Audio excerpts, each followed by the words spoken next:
The first night her grandparents were gone, Gigi and I drove to the house, out in a gorgeous, fertile part of the Great Basin Desert.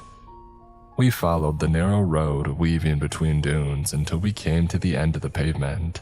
From there, we drove another 10 minutes up a winding dirt road, and then we caught sight of the house. I was in awe. It was a beautiful adobe home with Mexican ceramic tile floors and Navajo tapestries decorating the walls. The first thing I did was wander through all the rooms, of which there were many. The front door opened into the living room, a spacious room with high ceilings, a fireplace, and plenty of seating. Just to the left was the dining room, kitchen, and bar. Through the living room was her grandma's library, a couple bathrooms, and the guest bedroom. And finally, across the hallway was the master suite, decked out with a bedroom, a bathroom, a shower room, a sauna, and a den leading to a private porch. The place was built like a maze, every room forked into two more with multiple ways to get anywhere. But my favorite thing about the house was how many windows there were. The walls of the kitchen and living room were entirely made of windows, so you could always take in the gorgeous desert view. We found Jake curled up on a couch in the den of the master suite. He was a large black cat with green eyes and was very friendly. "Hi, Mr. Handsome." Gigi greeted him with a scratch under the chin, just where he had liked it. "Oh, did you miss me, Jakey?" He stretched out his neck and purred, enjoying the attention. I chuckled. Pets having human names was always humorous to me. "Oh, who's a sweet boy?" Gigi said in a cute sing-song voice. We must have disturbed him, because as soon as Gigi stopped scratching him, he got up, stretched his legs, and walked out the cat flap in the door. "They just let him come and go as he pleases?" I asked. "Yeah, he knows his way back home," she said. "We just can't let him out after dark." After putting out some food and water for Jake, Gigi and I decided to follow his lead, and we set out adventuring in the sandy red hills that surrounded the house.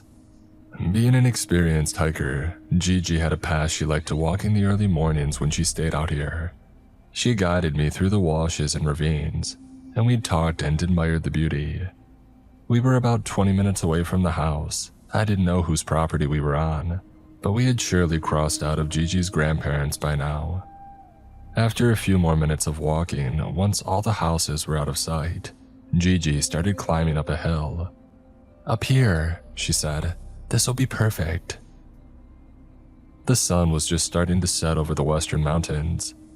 If you've never been to the desert, let me tell you, the sunsets are the most beautiful I've ever seen.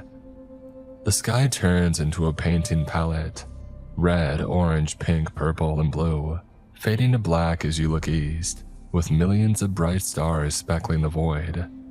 It was breathtaking. "You see that valley over there?" Gigi asked. "Right at the slope of the mountain." I nodded. "How many people do you think could fit in that valley? Like if they stood shoulder to shoulder?" I thought about it for a second. Probably like the whole country."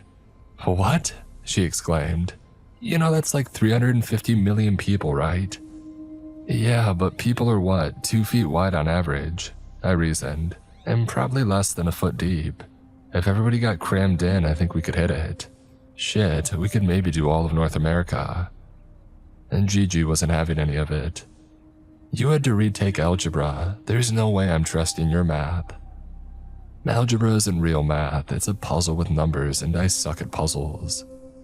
Gigi didn't respond, just kept staring off into the desert. After a moment, she said, "The whole country, huh? And this valley is only a fraction of the whole planet. There's so much out there I bet no one's ever seen. And been forgotten." Again, she just stood there, staring at the beams of sunlight behind the mountains. It was starting to get dark. "We should go back to the house," she stated.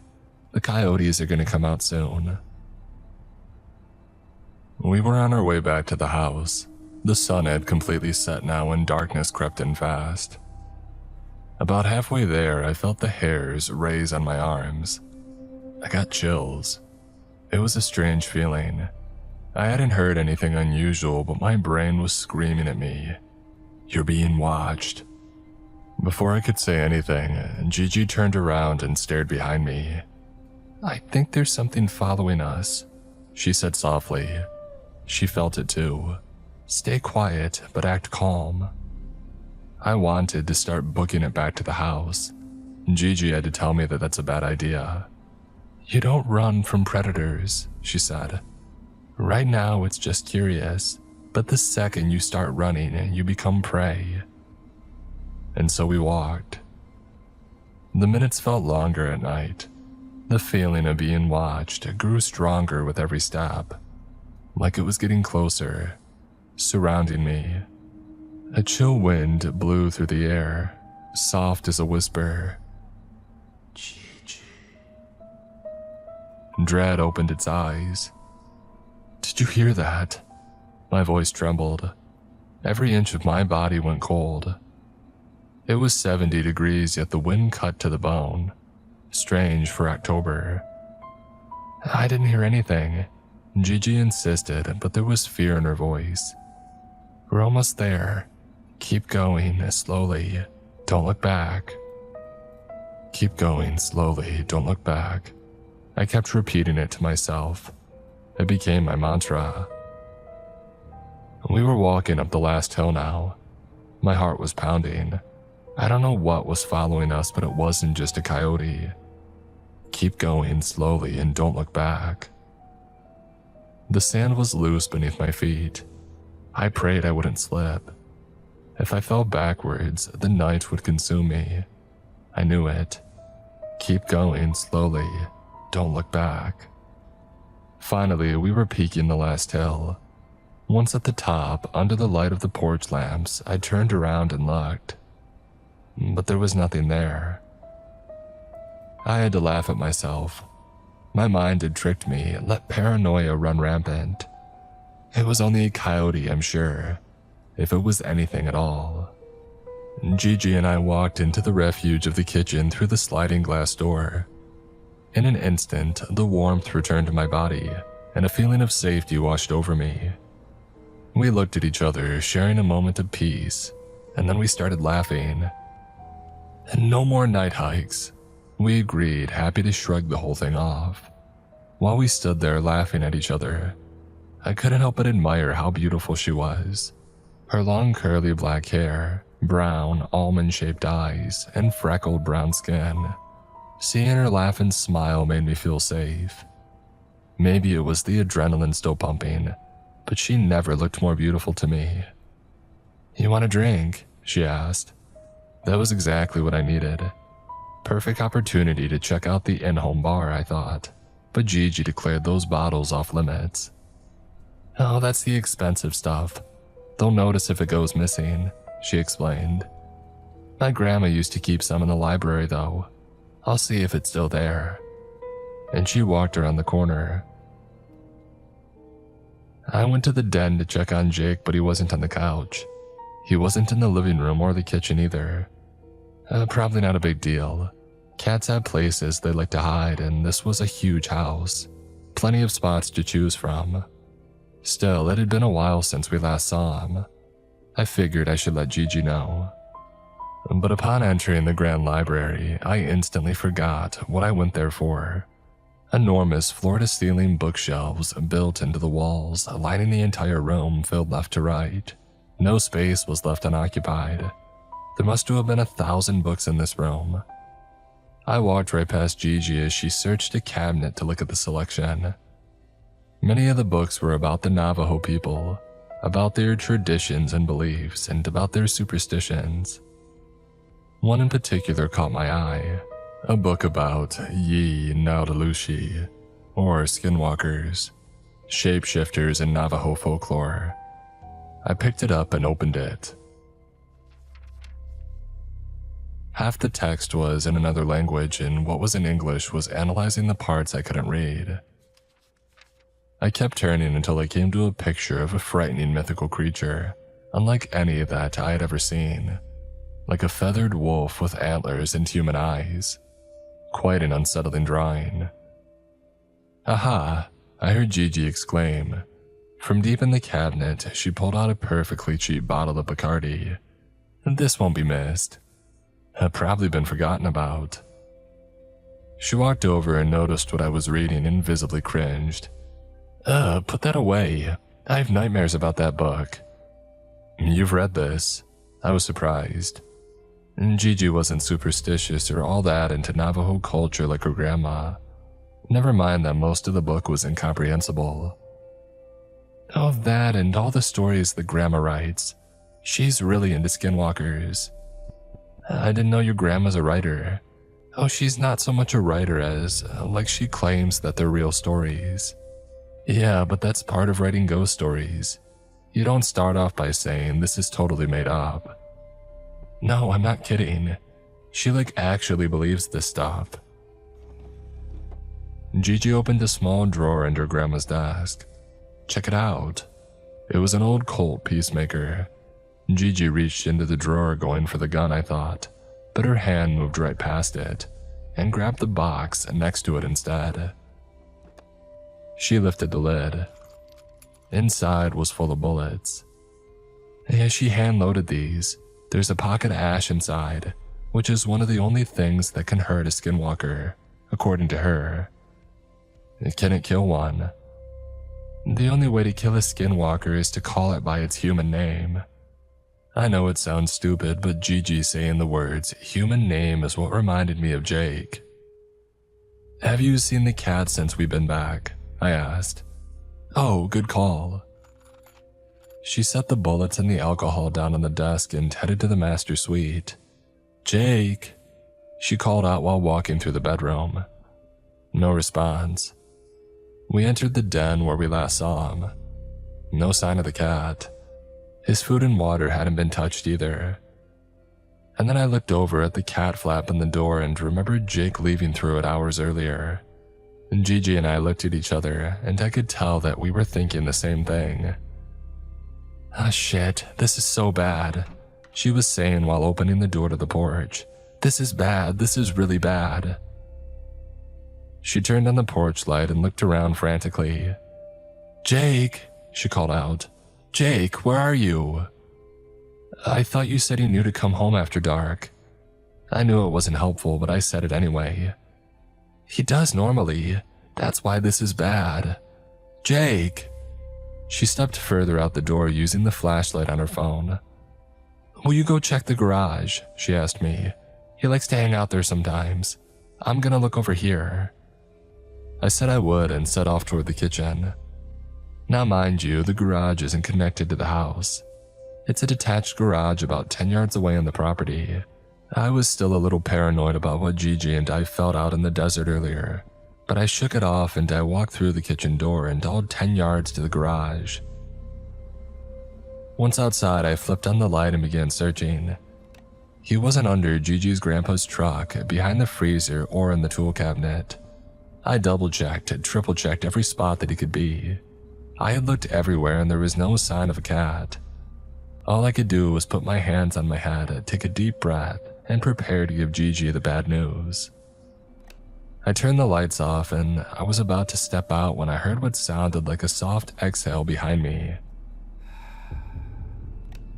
Immediately I swung around and flipped the lights back on, but again there was nothing.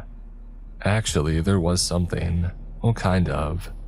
Some hairs on the bench next to an open window. Not much, but I hadn't noticed it before. I picked them up and examined them closer. Black hairs, probably Jake's. Maybe he was close by, I hoped at least. I turned on my flashlight and ventured back outside.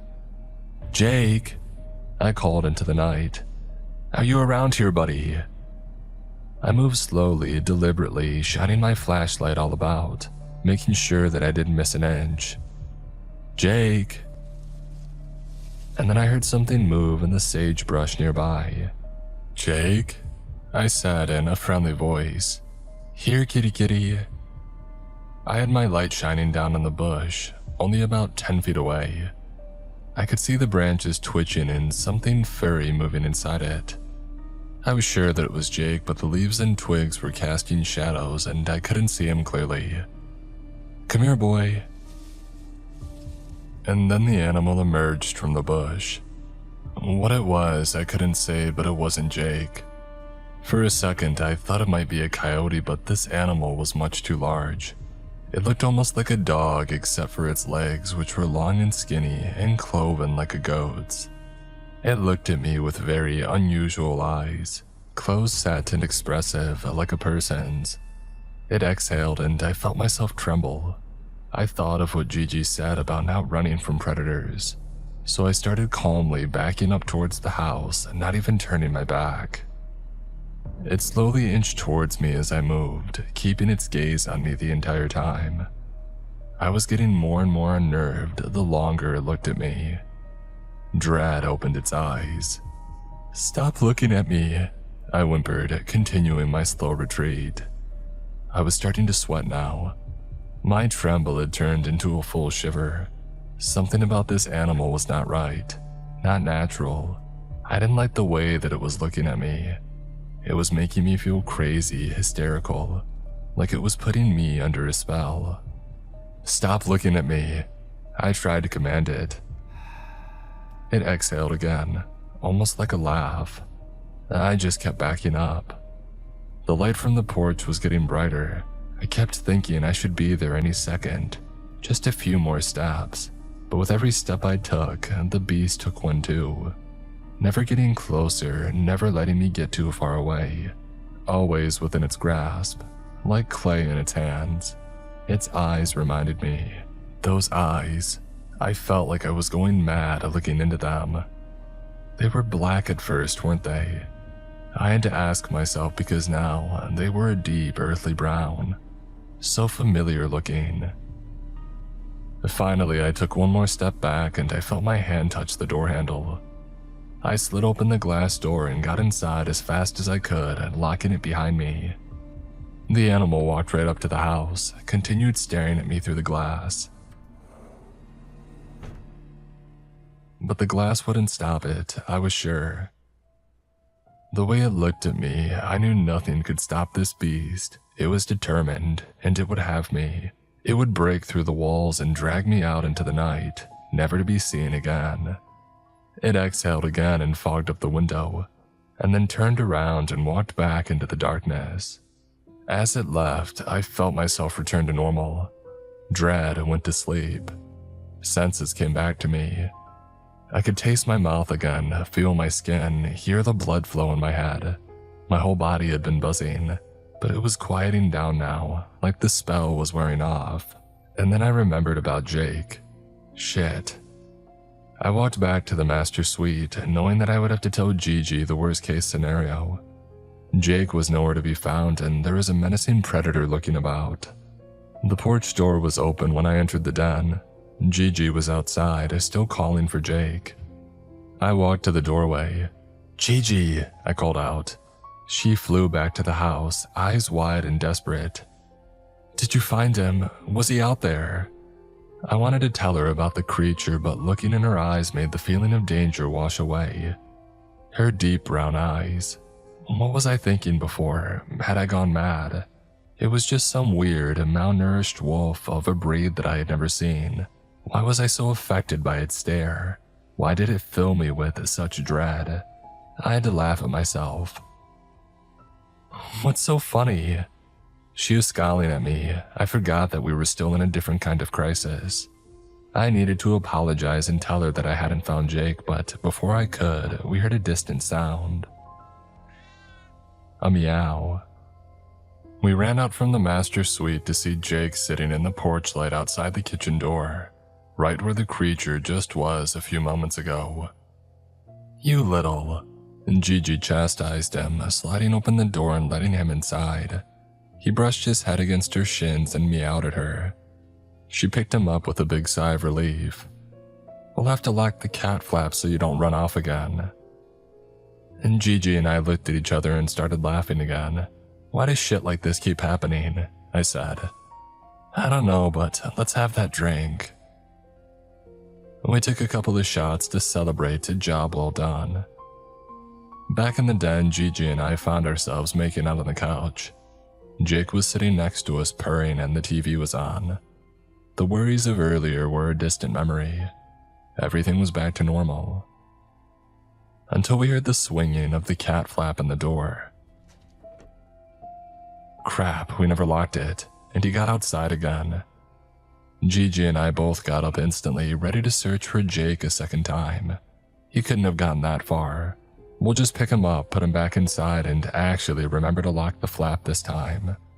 I was reaching for the door when we looked down at the flap and saw Jake. He was inside, but we had just heard him leave. Unless he actually came in just now, but then when did he get out? He was just on the couch next to us. In fact, he was still on the couch. He hadn't moved, but he was also by the door. Our eyes flickered back and forth between the two black cats in the den. Something wasn't right. The Jake by the door started growling, hissing, puffing up its tail. The Jake on the couch jumped down with a growl of his own, and the two cats lunged at each other, screaming and clawing and biting. Not in a playful way either. They scrambled all around the room, becoming one amorphous black shape. I stomped on the ground and yelled, "Hey!" which seemed to scare them both, and they stopped fighting long enough for me to take one to the other room. But we had another problem. During the fight, we lost track of which cat was which, so now we had to figure out which one was Jake. Gigi looked at her cat and then came and looked at mine, and then she looked at her cat again and mine one more time. She couldn't tell the difference. They were identical black cats. In order to figure out which one was which, she said that we should stay in different rooms and study their behavior. My cat was friendly like Jake was, brushing up against me and wanting to be pet. He was clearly trusting of people and comfortable in his house. Gigi's cat was skittish and defensive, and was trying to escape. Confident that we had found Jake, we shooed Gigi's cat out through the door in the den, and then blocked the cat flap so that there would be no more intrusions or escapades for the night. "Do you smell that?" I asked. It hit me out of nowhere. The most god-awful smell that I had ever smelled. It stunk like death. "Oh, what is that?" "Oh, I think it's from them fighting," Gigi said. "Cats release pheromones when they're in danger. This must be what it smells like." "Oh, it's disgusting. Let's go to the living room." I couldn't stand to be in there any longer. It was evoking the same dread that I felt when the animal was staring at me, and I wanted to leave that far behind. Thankfully, Gigi agreed, and we grabbed Jake and took him to the living room where we continued watching TV. It was getting late now when Gigi and I were still in the living room, that feeling of being watched creeping back. I tried to focus on watching TV, but it was hard to ignore. Out here in the living room, the walls are made entirely of windows, but at night, when it's dark out, the windows turn into mirrors.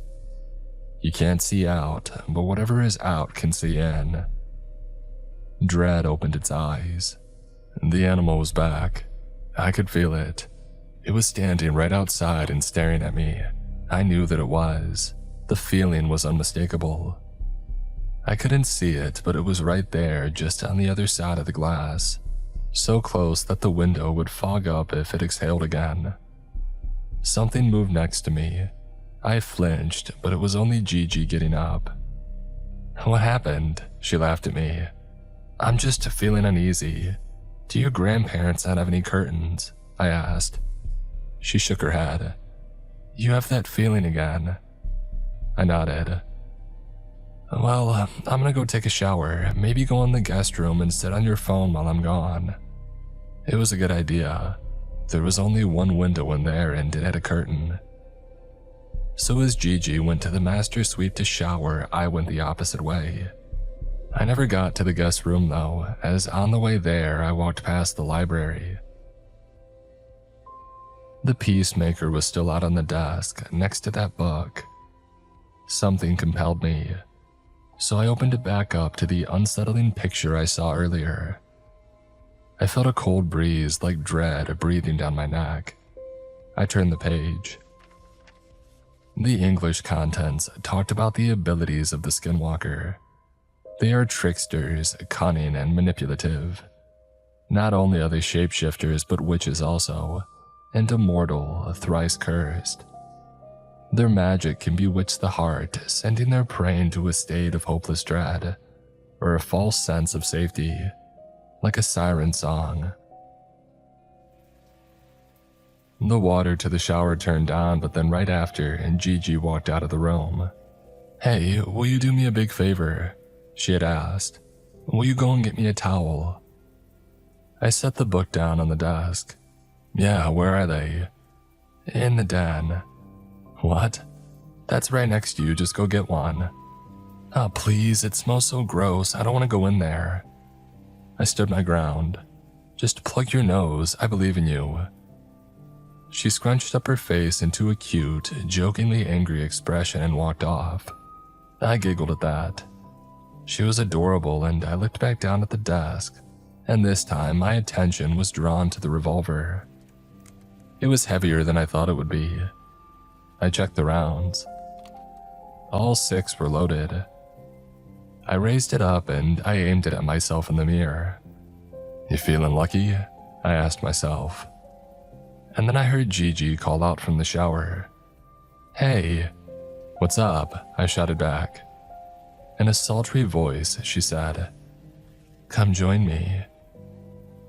She didn't have to tell me twice. Even in her grandparents' shower, I wouldn't say no. I set the gun down on the desk and I exited the library, crossed the hall, and walked into the master suite. The shower room was through the bedroom and to the right, opposite the den. I was just making my way around the corner and I could see Gigi's leg behind a jutting wall, water dripping down the little blue shower tiles, when I felt my phone vibrate in my pocket.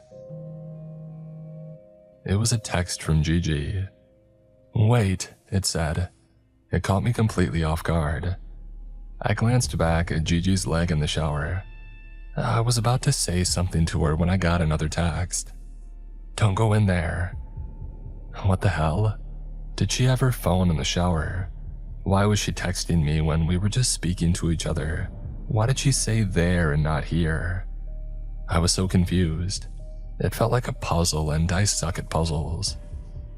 But then it clicked. Gigi had never gone back to the shower room. She was still in the den getting a towel. I didn't know who I saw in the shower, but it definitely wasn't Gigi. Dread wrapped its arms around me. The voice called out again. "Are you coming, babe?" And my breath caught in my throat. It was Gigi's voice, like exactly, no doubt about it. It was all too confusing. I didn't know what to believe. Dread held me tight. "I just have to get something real quick." It was the first excuse that I could think of. I backed up a few steps, and out of the corner of my eye, I saw the door to the den crack open. I was frozen in fear, waiting to see what came out. The trembling was back. Finally, and with caution, Gigi peeked her head out.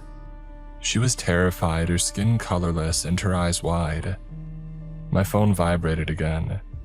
Gigi held up her phone to show that the text was from her. "Get to the car, I'm going out the porch." I took a deep breath and started backing up out of the bedroom. I just needed to make it out the front door. The car was right outside and we'd be on the way. I inched away as quietly as I could, not daring to move too fast. You don't run from a predator. I had finally made it out of the bedroom, just around the corner and through the living room, and I'd be at the front door. I heard that thing call out from the shower again in a sweet voice. "Oh, don't keep me waiting." And Dread kissed me on the lips. I gulped and felt sweat drip down my brow. I had to pick up the pace or I'd never make it out of here. My teeth were chattering in my skull. I was halfway across the living room floor when I heard wet footsteps coming out of the shower. I glanced behind me. The door was still 10 feet away. Wet footsteps came closer and closer. A shadow stretched across the tiles as it came into the doorway of the bedroom. And I prepared to meet this monstrosity. But when it turned the corner, my heart stopped in my chest. It looked just like Gigi. Same curly black hair, same brown eyes, same face, same body, same freckled skin. I couldn't tell the difference. The sight of her standing there, naked and dripping wet, forced me to rethink everything. Did I just make it all up in my head? Do I really believe in skinwalkers? Surely this is my girlfriend, and this whole night had been some delusion. It had to be. The alternative is downright mad. She put her hands on her hips. "Why are you running away from me?" she asked, scrunching up her face into that cute, jokingly angry expression that she did. Dread closed its eyes. This was Gigi. Every doubt that I had washed away.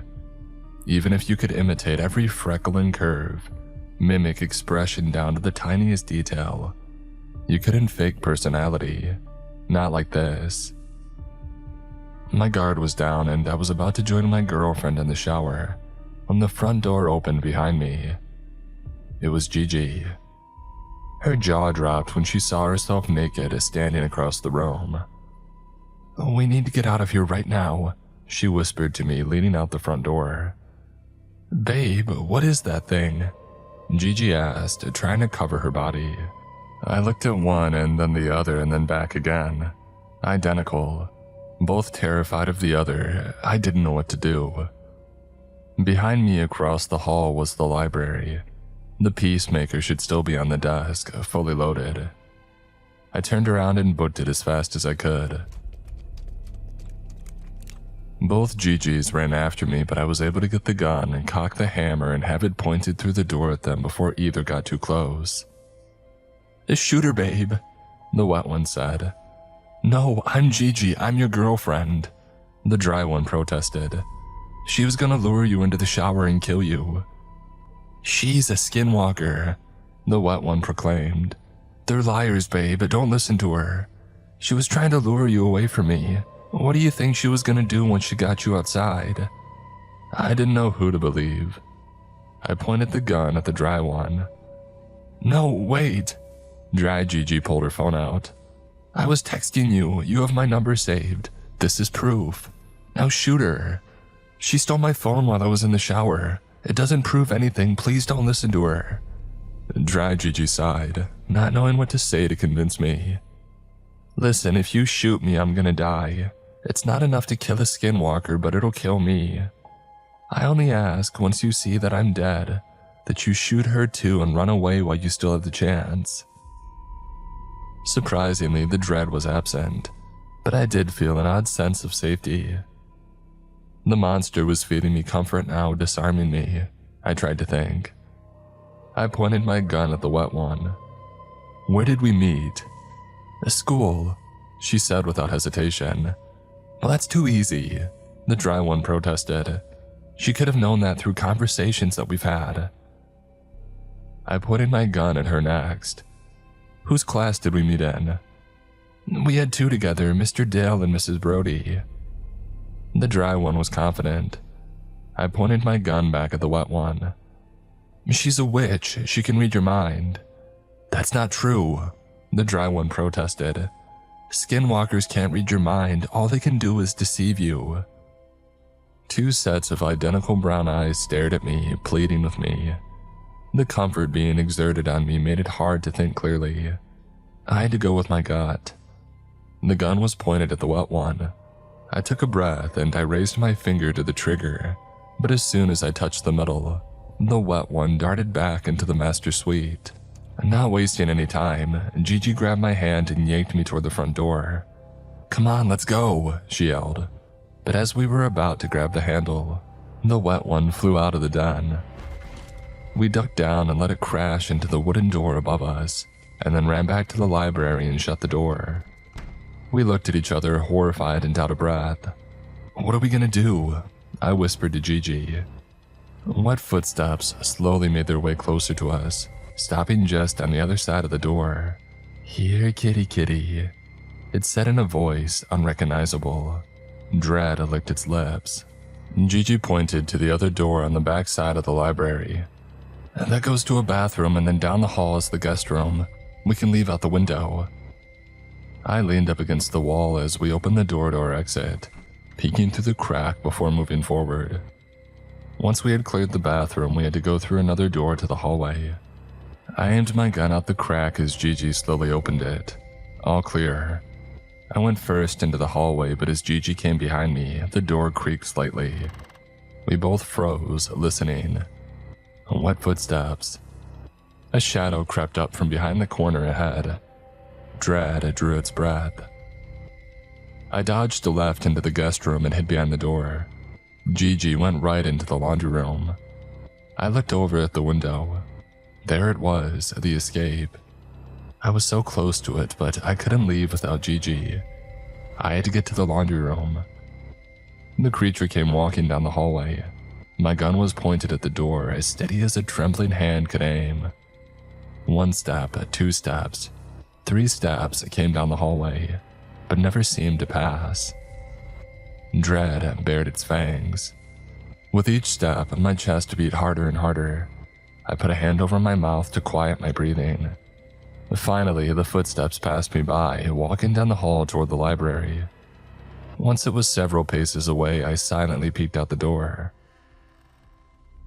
The creature didn't look like Gigi anymore. It had lighter hair and shorter, pale skin.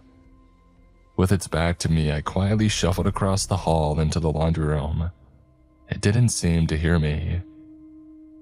The lights were off in the laundry room. I had to use my phone to look around. There was no sign of Gigi. Where had she gone? There must be another way out of here. I looked in the closet and sure enough, there was a door leading to the living room. I was collecting my nerves, gearing up to follow her out the door when I heard another voice. Familiar, but not Gigi's this time. It took me a second, but then I realized. It was my voice, coming from a different room. Gigi. It spoke in a loud whisper, a perfect imitation. I saw it go into the guest room. Let's make a break for the car. Dread sunk its teeth in me. Footsteps came from the master suite. It was Gigi. I bolted out into the living room to stop her, but the monster was already there, dressed as me, waiting in the trap. As Gigi came around the corner, I aimed my gun at the other me. Stop! I cried out. The creature turned to face me, smiling and taunting. I was looking into my own eyes. It had my face, my body, my expression down to the tiniest detail. Dread opened its mouth wide. Was I still me? Could I be if something else was too? If no one could tell the difference, if I couldn't tell the difference, was I ever really me? The monster cried out in my voice. Stop looking at me! Dread swallowed me whole. I was paralyzed. My vision narrowed until all I saw was black.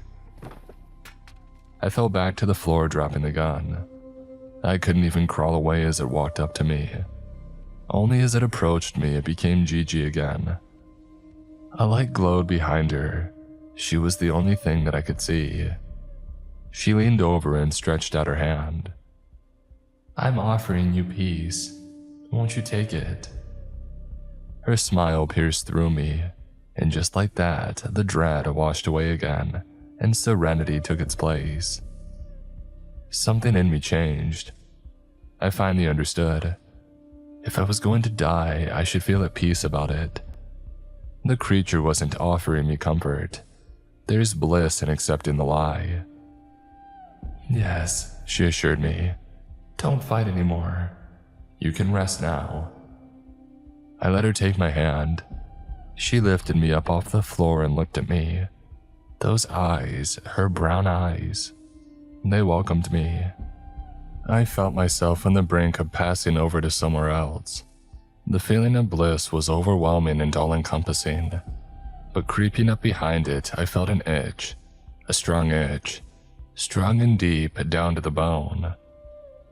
And then I heard the loudest sound that I had ever heard in my life. When my vision returned, Gigi was on the floor screaming and writhing. There was a hole in her chest already rotting. Confused, ears ringing, I frantically looked around to see what happened.